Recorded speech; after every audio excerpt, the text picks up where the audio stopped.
Hey, halo semua. Buah pepaya, buah duren. Di mana lagi selain di pasar minggu. Ketemu lagi bersama saya Steve, MC kalian yang keren. Semangat pagi, selamat hari Minggu. Selamat datang di ibadah online ICC FGF Bali. Bapak dan Ibu yang baru pertama kali hadir, jangan lupa untuk menulis pertama kali di kolom chat. Dan jangan lupa lagi untuk membagikan pengalaman ibadah online Anda kepada teman dan keluarga Anda dimanapun mereka berada. Akan ada nomor di layar Anda, hubungi apabila Anda membutuhkan bantuan doa, pergumulan, kapan saja, bukan cuma untuk di hari Minggu. Oke, ibadah akan dimulai, jangan lupa siapkan kopi, biskuit, roti, babi guling. Ups, jadi makan siang dong. Oke, mari kita berdoa. Bapak, terima kasih, kami mengucap syukur buat kesehatan keluarga kami, buat pekerjaan kami ya Tuhan. Kami mau siapkan hati kami mau memuji, menyembah Engkau pagi hari ini ya Tuhan. Kami mau berdoa ya Tuhan supaya corona Engkau singkirkan ya Tuhan. Karena kami rindu untuk jalan-jalan di pantai, jalan-jalan di mall ya Tuhan. Terima kasih Tuhan, hanya di dalam nama Yesus kami berdoa. Haleluya, amin. Anda sudah siap? Enjoy. Selamat pagi. Selamat pagi. Mari kita sama-sama menyembah Tuhan Allah kita. Yes.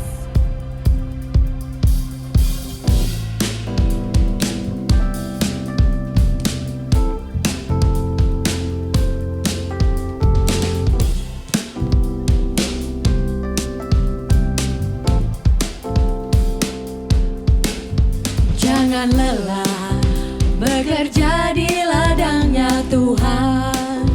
Roh Kudus yang beri kekuatan, yang mengajar dan menopang. Tiada lelah bekerja bersamamu Tuhan, yang selalu mencukupkan akan segalanya. Ratakan tanda bergelombang, timbunlah tanah yang berlubang, menjadi siap dibangun di atas dasar iman. Ratakan tanah bergelombang, timbunlah tanah yang berlubang, menjadi siap dibangun di atas dasar iman.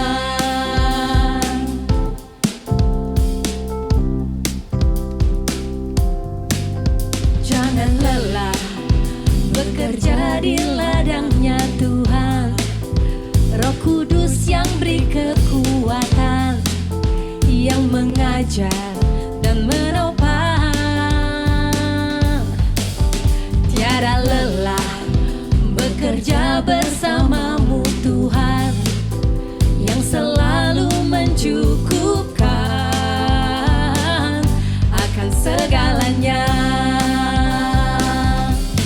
Ratakan tanah bergelombang, timbunlah tanah yang berlubang, menjadi siap dibangun di atas dasar iman. Ratakan tanah bergelombang, timbunlah tanah yang berlubang, menjadi siap dibangun di atas dasar iman.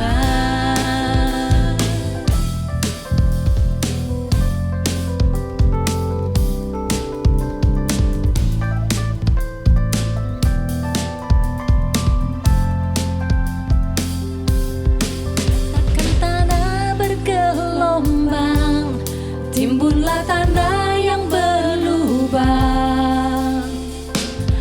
menjadi siap dibangun di atas dasar iman. Ratakan tanah bergelombang, timbunlah tanah yang berlubang, menjadi siap dibangun di atas dasar iman, menjadi siap dibangun di atas dasar iman.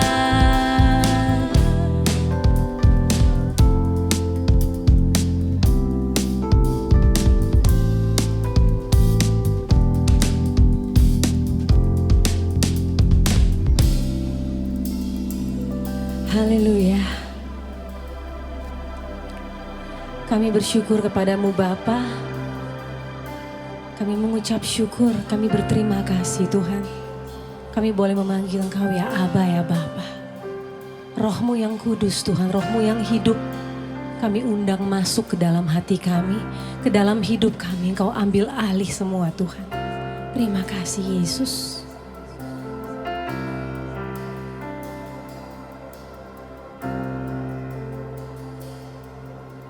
Roh-Mu yang hidup penuhiku, mengalir dalamku. Jiwaku tenang bersamamu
ku buka hati untuk jamahanmu, berserah penuh di hadiratmu. Kau ambil alih seluruh hidupku di altarmu, menyembahmu.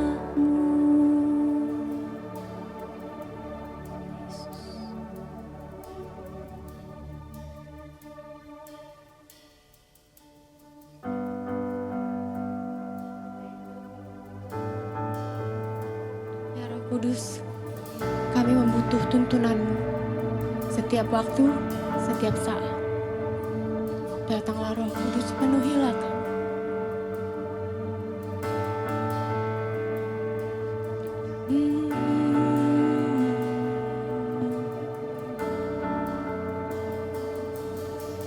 Di tempat ini ku nanti Engkau, ya Roh Kudus, curahkan urapan-Mu untuk negeri kami, ya Roh Kudus, mengalirlah Allah Roh Kudus, membasahi tanah airku, menyegarkan jiwa yang hancur, memulihkan Indonesiaku.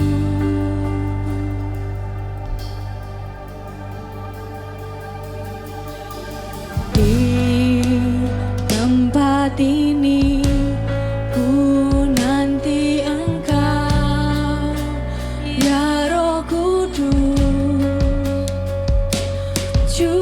curahkan urapan-Mu untuk negeri kami, ya Roh Kudus, mengalirlah Allah Roh Kudus, membasahi tanah airku, menyegarkan jiwa yang hancur, memulihkan Indonesiaku,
Tuhan Yesus, kami undang kuasa Roh Kudus-Mu Bapa untuk mengalir di atas bangsa ini Tuhan.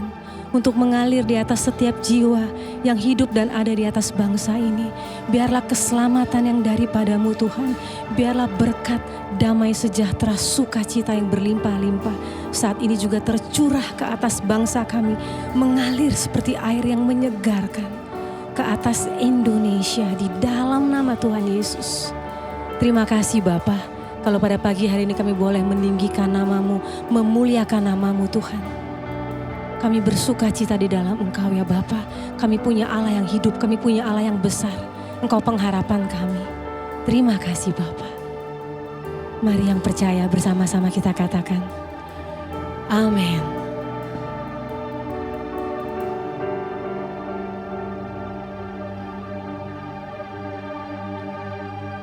Markus 12 ayat 41 sampai 44 berkata demikian.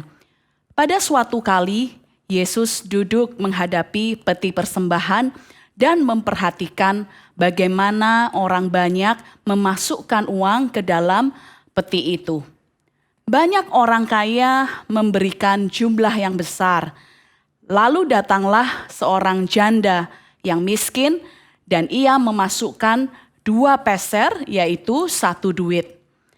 Maka dipanggilnya murid-muridnya dan berkata kepada mereka, "Aku berkata kepadamu, sesungguhnya janda miskin ini memberi lebih banyak daripada semua orang yang memasukkan uang ke dalam peti persembahan. Sebab mereka semua memberi dari kelimpahannya, tetapi janda ini memberi dari kekurangannya. Semua yang ada padanya, yaitu seluruh nafkahnya." Saat kita diberi kesempatan untuk membawa persembahan dan persepuluhan kita kepada Tuhan, Tuhan tidak pernah melihat berapa besar jumlah yang kita beri, tetapi sikap hati di balik pemberian itu. Sikap hati yang mau berkorban, sikap hati yang penuh ucapan syukur, sikap hati yang tulus, sikap hati yang menganggap Tuhan lebih penting dari segala keperluan kita. Mari kita berdoa. Terima kasih Tuhan, Engkau sudah memberkati kami dengan banyak hal. Kami berdoa ya Tuhan, biar setiap umat-Mu menjadi orang yang murah hati, yang tahu bagaimana memberi apa yang mereka punya untuk pekerjaan-Mu, dan bisa kami pakai untuk memberkati orang-orang yang memerlukan di sekitar kami Tuhan.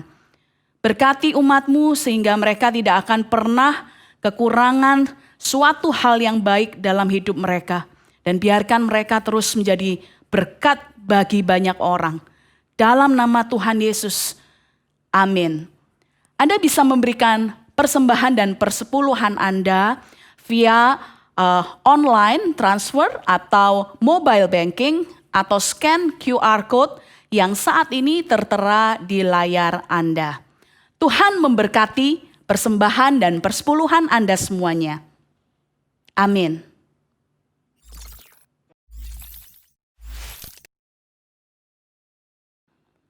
Shalom, selamat pagi ICC IFGF Bali.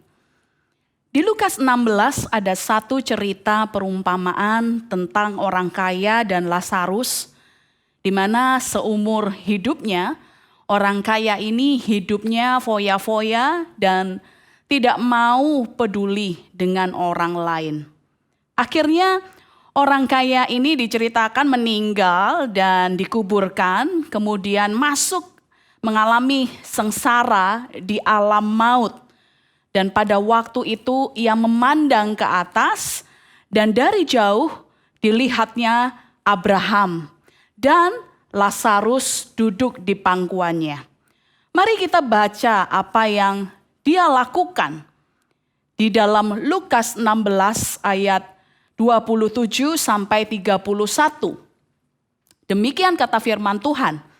Kata orang itu, "Kalau demikian aku minta kepadamu Bapa, yaitu Abraham, supaya engkau menyuruh dia ke rumah ayahku.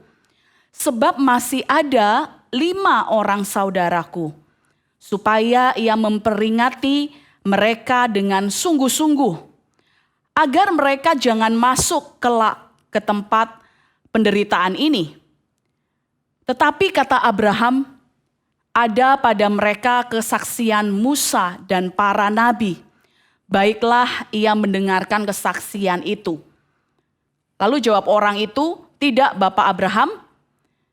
Tetapi jika ada seorang yang datang dari antara orang mati kepada mereka, supaya berbicara kepada mereka maksudnya, mereka akan bertobat.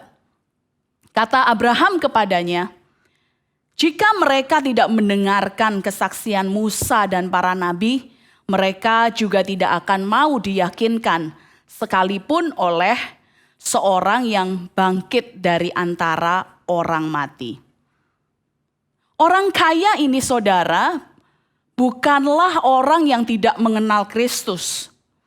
Ia mewakili orang-orang yang justru kenal Kristus, tetapi memilih untuk masa bodoh tentang sesamanya, tentang hidupnya, tentang keselamatan, tentang kehidupan setelah kematian. Dia pilih untuk masa bodoh dengan semua itu. Sampai akhirnya ia mati, ia dikubur dan menderita sengsara di alam maut seperti tadi yang kita baca. Barulah dia sadar bahwa apa yang dikatakan firman Tuhan selama ini, selama hidupnya itu benar. Barulah ia merasa menyesal dan menyuruh Lazarus, supaya Abraham menyuruh Lazarus yang sudah mati agar kembali lagi ke dunia untuk memperingatkan saudara-saudaranya. Masih ada 5 saudaranya dikatakan di dalam firman Tuhan tadi. Abraham berkata, sudah ada kesaksian Musa dan para nabi. Kalau mereka nggak mau dengar kesaksian mereka ini, kata Musa dan para nabi ini, mereka tidak mau mendengarkan apa yang Musa dan para nabi katakan. Mereka juga tidak akan mau mendengarkan Lazarus, walaupun Lazarus ini adalah orang yang kembali dari kematian sekalipun. Ini bicara soal apa, saudara? Ini bicara soal jangan kita pandang enteng tentang segala sesuatu yang kita dengar dari kesaksian nabi-nabi yang ada di dalam Alkitab, lewat firman Tuhan, lewat hamba Tuhan. Apa yang kita dengar dari firman Tuhan itu adalah sorga itu nyata. Jangan sampai kita menyesal kemudian. Surga itu nyata dan sungguh-sungguh ada. Bahkan di dalam Wahyu pasal yang keempat, Yohanes dibawa naik oleh Tuhan dan dia bisa melihat surga. Keadaan surga seperti apa yang terjadi di sana dan sebagainya. Wahyu 4 ayat 1-6 berkata demikian. Kemudian daripada itu aku melihat, sesungguhnya sebuah pintu terbuka di sorga. Dan suara yang dahulu telah kudengar berkata kepadaku seperti bunyi sangkakala. Katanya, naiklah kemari dan aku akan menunjukkan kepadamu apa yang harus terjadi sesudah ini. Segera aku dikuasai oleh Roh dan lihatlah sebuah tahta terdiri di surga dan di tahta itu duduk seorang. Dan dia yang duduk di tahta itu nampaknya bagaikan permata yaspis dan permata sardis. Dan suatu pelangi melingkungi tahta itu gilang gemilang bagaikan zamrud rupanya. Ayat yang selanjutnya, dan sekeliling tahta itu ada 24 tahta. Dan di tahta-tahta itu duduk 24 tua-tua yang memakai pakaian putih dan mahkota emas di kepala mereka. Dan dari tahta itu keluar kilat dan bunyi guruh yang menderu dan tujuh obor menyala-nyala di hadapan tahta itu. Itulah ketujuh roh Allah. Dan di hadapan tahta itu adalah lautan kaca, bagaikan kristal. Inilah ada gambaran tentang surga yang disampaikan, yang dilihat oleh Yohanes pada waktu itu. Sebelum kita lanjutkan, ada beberapa pemikiran yang saya mau saudara camkan di dalam pikiran saudara, hati saudara. Yang pertama adalah bahwa Tuhan selalu memberi kesempatan kepada orang yang masih hidup untuk bertobat. Bahkan Tuhan di dalam kitab Wahyu meminta Yohanes untuk menuliskan surat yang berisi koreksi kepada gereja-gereja, supaya mereka sempat masih punya waktu untuk bertobat. Karena waktunya sudah dekat. Tuhan selalu ingin memulihkan keadaan kita. Bahkan di dalam Wahyu 19 ayat Wahyu 20, Wahyu 21, dan 22 semua bicara soal restorasi atau pemulihan. Tetapi pertanyaan saya adalah apakah kita ini benar-benar mau dipulihkan? Apakah kita benar-benar mau bertobat dan mengalami kehidupan yang dipulihkan oleh Tuhan?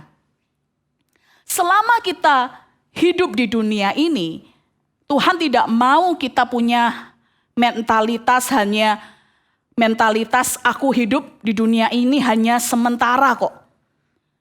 Yang penting aku bisa cepet keluar dari dunia ini, gak sabar kepengen cepet-cepet ke surga, merasakan enaknya surga itu. Kalau kita punya mentalitas seperti ini saudara, kita tidak akan peduli dengan kehidupan kita selama kita hidup di dunia ini. Kita gak akan peduli lagi dengan orang-orang lain di dalam dunia ini. Bodoh amat lah, wong nanti juga aku akan pergi ke surga dan meninggalkan semua ini. Yang penting sekarang hidup benar supaya nanti kalau mati masuk surga, gitu ya. Tuhan tidak pernah ingin kita punya mentalitas seperti ini. Tuhan tidak pernah memandang dunia ini sebagai sesuatu yang gak berguna. Tuhan bahkan begitu mengasihi dunia ini sehingga ia memberikan anaknya yang tunggal ke dunia ini. Karena dia ingin mengasihi dunia ini dan isinya. Tidak cuma sekedar mengasihi, tetapi dia juga ingin memulihkan dunia ini.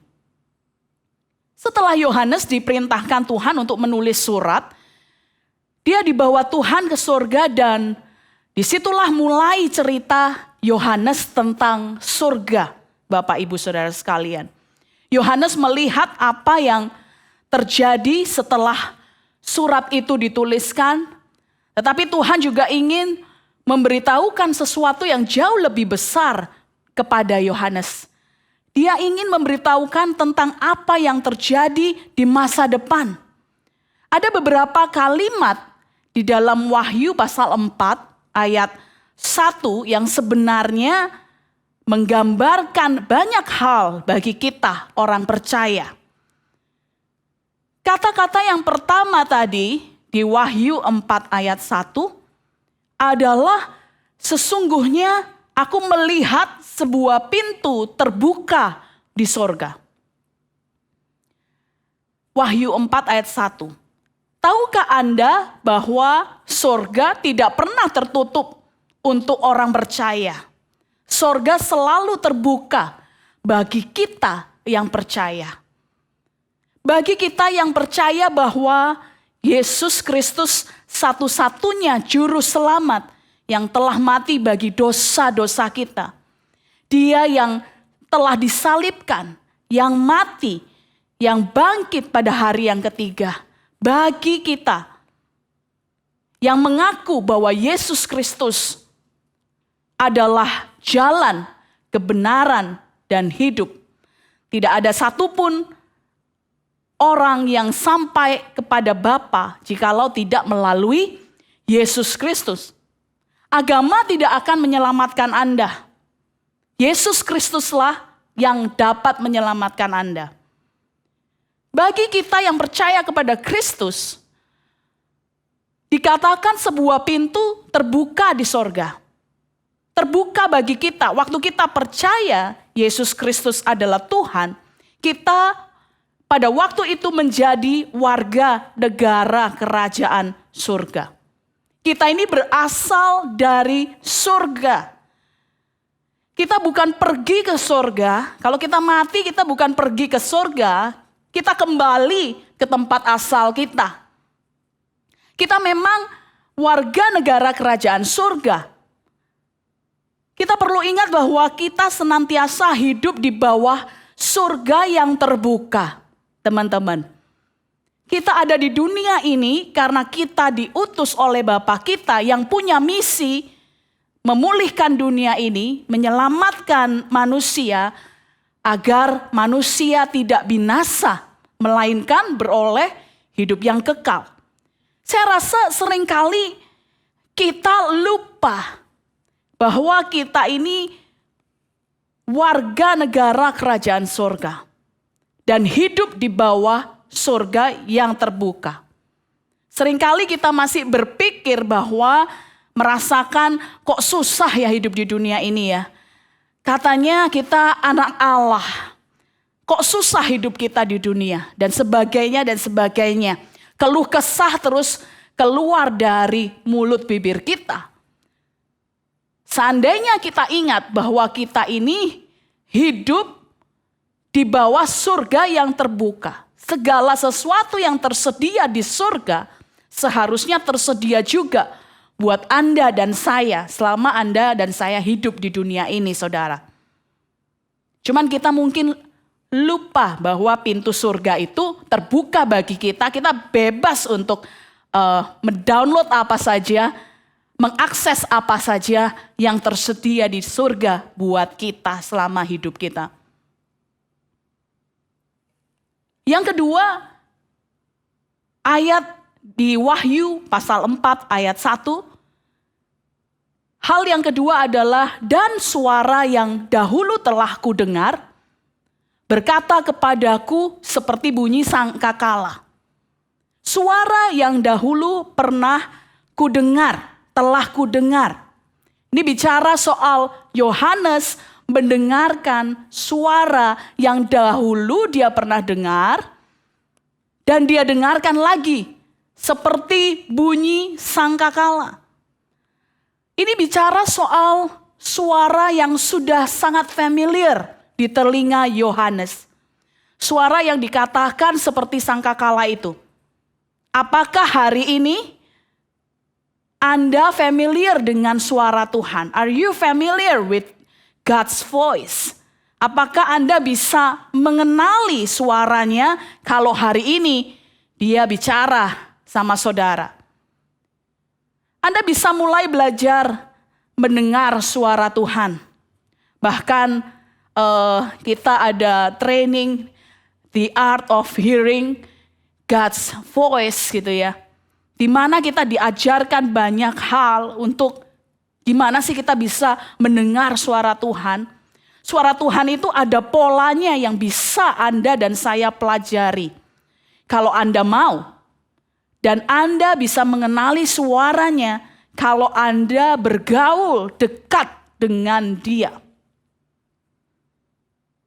Anda pasti bisa mengenali suara orang yang dekat dengan Anda. Tanpa harus mengira-ngira itu suara siapa. Begitu juga kita dengan Tuhan. Kalau hubungan kita dekat dengan Tuhan, kita pasti bisa mengenali suaranya di antara banyak suara-suara lain yang kita dengar hari-hari ini. Yohanes pun menghabiskan waktu dalam doa sehingga dia bisa mengenali suara Tuhan. Bagaimana dengan Anda hari-hari ini? Apakah Anda melatih diri Anda, menghabiskan waktu Anda di dalam hadirat Tuhan, supaya waktu Tuhan bicara sesuatu sama Anda, banyak hal yang Tuhan mau tunjukkan kepada kita, tapi kita nggak bisa mengenali suaranya. Kita miss apa yang Tuhan katakan kepada kita. Saya encourage kita semua untuk mulai belajar. Jadikan suara Tuhan suara yang familiar buat Anda. Supaya kalau Tuhan bicara sama Anda bisa mengenali suaranya dengan baik. Yang ketiga, kata-kata yang didengar oleh Yohanes dalam Wahyu pasal 4 ayat 1.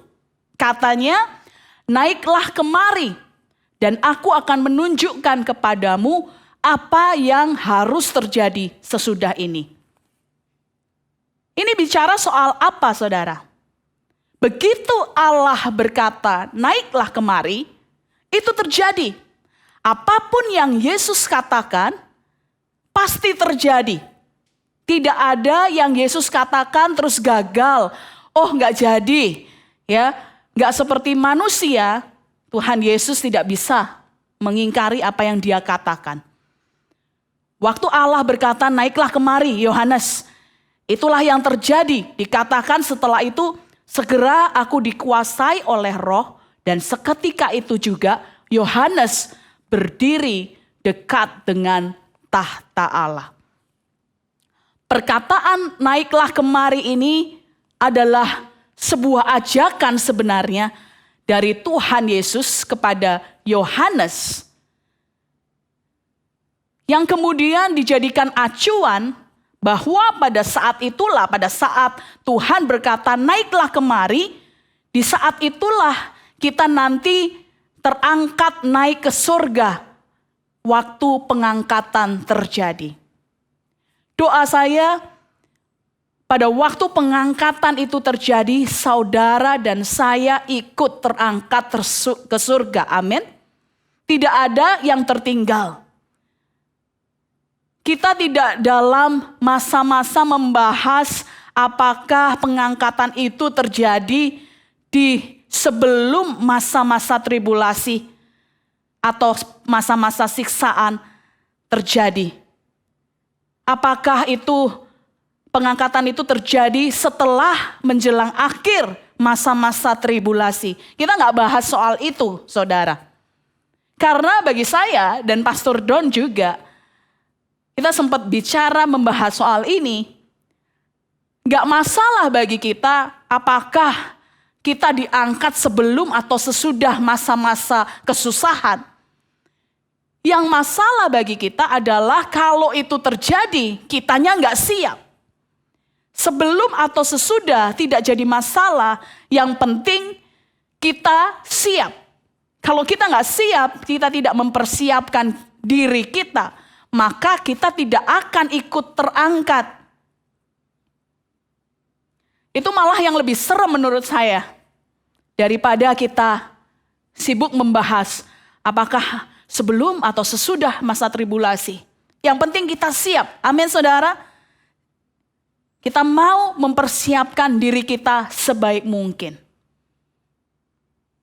Untuk mengerti apa yang sedang Tuhan kerjakan, kita perlu mengerti cara pikirnya Tuhan, cara pandang surga. Kita harus paham bagaimana cara Tuhan melihat sesuatu. Lihatlah sesuatu dari cara Tuhan melihatnya, seperti yang Yohanes lakukan. Melihat segala sesuatu sama seperti apa yang dilihat Tuhan di surga. Tuhan ingin kita siap.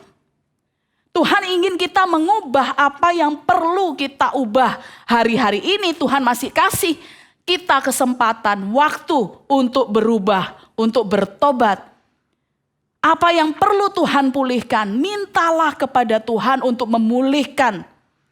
Tuhan ingin kita melihat dunia tempat tinggal kita ini sebagai tempat tinggalnya Tuhan juga. Karena segala sesuatu yang Yesus lakukan di dunia ini. Ini berkata sesuatu yang penting tentang dunia ini. Kita nggak bisa melihat dunia ini sebagai sesuatu hal yang berbeda.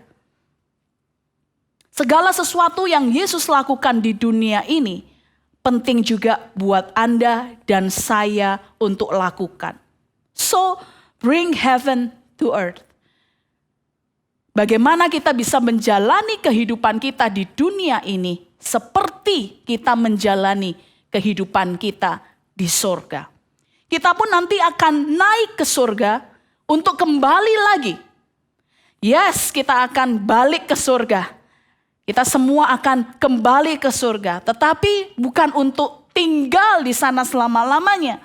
Karena dikatakan kita akan kembali lagi untuk memerintah bersama dengan Tuhan di Yerusalem baru, kota yang baru. Yerusalem baru itu terjadinya nanti adalah di dunia, saudara. Kita akan memerintah bersama dengan Tuhan di dunia. Kita akan kembali bersama-sama dengan Tuhan memerintah di Yerusalem yang baru. Jadi kenapa kita nggak melakukan sesuatu yang punya nilai eternal atau abadi selama kita hidup di dunia ini? Apa yang bernilai abadi yang akan berlaku di bumi seperti berlaku di surga? Saya mau tanya sama Anda, apakah mata uang yang akan dipakai untuk bertransaksi nanti di surga? Buat Anda yang belum tahu, saya mau kasih tahu sama Anda sekarang. Satu-satunya mata uang yang akan dipakai, yang akan diakui di surga nanti, apabila Anda membawa jiwa-jiwa. Satu-satunya yang akan diakui nanti adalah kalau Anda membawa jiwa-jiwa. Souls, more souls. Itu yang akan jadi currency nanti di surga. Maka kalau Anda nggak belajar praktek dari sekarang, tentang jiwa-jiwa, bagaimana bawa jiwa untuk penginjilan, untuk supaya melihat orang lain yang tersesat, yang lagi berjalan menuju ke neraka supaya bisa diselamatkan. Anda nggak punya mata uang yang bisa Anda pakai nanti di surga. Maka latihlah dirimu selama engkau masih berada di dunia ini, mulai melihat orang lain dengan kacamata Tuhan melihatnya. Bahkan musuhmu sekalipun. Lihatlah musuhmu sebagaimana Tuhan melihatnya. Lihatlah dengan belas kasihan. Lihatlah bagaimana nasib orang-orang seperti orang kaya dalam perumpamaan Tuhan Yesus tadi dengan Lazarus. Bagaimana dengan mereka? Tangisilah di jiwa-jiwa. Tangisilah orang-orang yang mengeraskan hati dan gak mau bertobat. Karena jiwa-jiwalah satu-satunya yang akan mampu menggerakkan Tuhan dan menggerakkan sorga untuk bergerak. Karena Yesus sangat mengasihi jiwa-jiwa. Itulah isi hati Tuhan. Dan saya berdoa hari ini, dimanapun Anda berada, jangan lupakan isi hati Tuhan. Kita memang hidup di dunia ini, tapi kita tidak berasal dari dunia ini.